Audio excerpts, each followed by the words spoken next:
অনুরাগের ছোঁয়ার আজকের পর্বে দেখা যায় সোনা দীপাকে দোষারোপ করে বলে যে নিশ্চয়ই আপনি চারুকে কিছু করেছেন। তখনই দীপা বলে যে চারুর বাবা মা প্লেন ক্রাশে মারা গেছে, এবার তোমাকে চারুকে সামলাতে হবে। তখন সোনা পুরোনো কথা আবার তুলে দীপাকে দোষারোপ করে বলে যে আপনি যেখানেই যান সেখানকার সমস্ত জিনিস আপনি খারাপ করে ফেলেন। দীপা কোনো কথা না বাড়িয়ে সেখান থেকে চলে যায়। অন্যদিকে সাক্ষ্যদীপের মা দীপাকে বোঝায় যে এবার থেকে তোমাকে সামনের দিকে এগিয়ে চলতে হবে। পরের দিন সকালবেলা ইভেন্টে সূর্যকে দেখে জয় বলে যে নিজের উদারতা দেখিয়ে তুই ঠিকই আমাকে দিয়ে কাজটা করিয়ে নিলি। এদিকে অলিকে চারুর সাথে পাঠিয়ে সূর্য একই সেই ইভেন্টে সামলাতে চলে আসে। দীপা দেখতে পারে সূর্য ভুল করে তার নামের আইডি কার্ড নিজের গলায় পরে নিয়েছে, কিন্তু দীপা কোনো কথা না বেশি বাড়িয়ে নিজের কাজে মন দেয়। তারপর জয়কে দেখে জয়কে ভালো করে কাজ করার উপদেশ দেয়। দীপা হাঁটতে গিয়ে হঠাৎ করে পড়ে যেতে গেলে সাক্ষ্যদীপ এসে দীপাকে ধরে ফেলে, যেটা দেখে সূর্য একটু কষ্ট পায়। তখন জয় এসে সূর্যকে বলে যে নিজের কাজে মন দে, বৌদিকে সামলানোর লোক কিন্তু রয়েছে। সূর্য জয়কে গণনার দায়িত্ব দেয়, কিন্তু জয় টেনশন রয়েছে টাকা পয়সা দেওয়ার তো আজকেই লাস্ট ডেট, তাহলে গুন্ডাগুলো এখানে চলে আসবে না তো।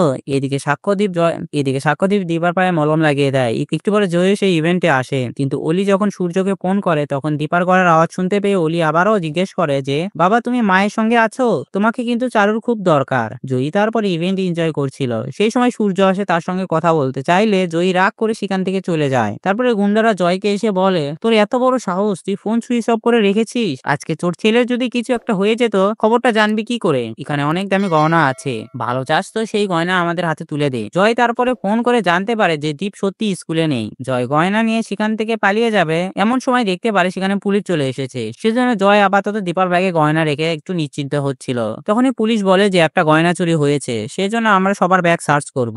দীপা নিজে থেকে ব্যাগটা দিয়ে দেয় সার্চ করার জন্য। ব্যাগ থেকে গহনা বেরোতে দীপা চমকে যায়। দীপা বলে যে আমি জানি না এই গয়নাগুলো কোথা থেকে এসেছে। সূর্য বলে আমার দীপা কখনোই চুরি করতে পারে না। পুলিশ তখন দীপাকে বলে যে চুরি না করলে এই গয়নাগুলো আপনার ব্যাগে কি করে আসলো? পুলিশ দীপার কোনো কথা শোনে না, দীপাকে টানতে টানতে সেখান থেকে নিয়ে চলে যায়। তো বন্ধুরা, ভিডিওটি কেমন লাগলো কমেন্ট করে জানাও, আর এমন গসিপসে আপডেট পেতে আমাদের চ্যানেলটি সাবস্ক্রাইব করুন।